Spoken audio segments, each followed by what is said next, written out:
समोर येते। महाअधिवेशनामध्ये देवेंद्र फडणवीस यांनी महाविकास आघाडीवर मराठा आरक्षणावरून जोरदार निशाणा साधलेला आहे। ओबीसी मधून मराठा समाजाला आरक्षण देण्याच्या भूमिकेवर उद्धव ठाकरे यांनी आपली भूमिका स्पष्ट करावी, तर शरद पवार 4 वेळा मुख्यमंत्री झाले, त्यांनी का नाही आरक्षण दिलं असं म्हणत देवेंद्र फडणवीस यांनी शरद पवार यांना सवाल केलाय।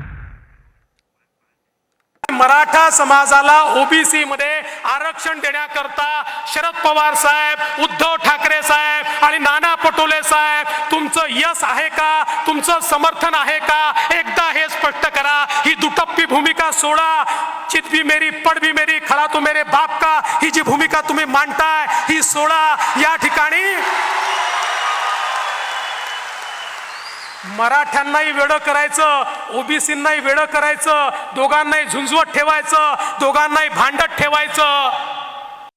शरद पवार साहेबांची सरकार होती, 4 वेळा पवार साहेब स्वतः मुख्यमंत्री होते, का मराठा आरक्षण दिलं नाही?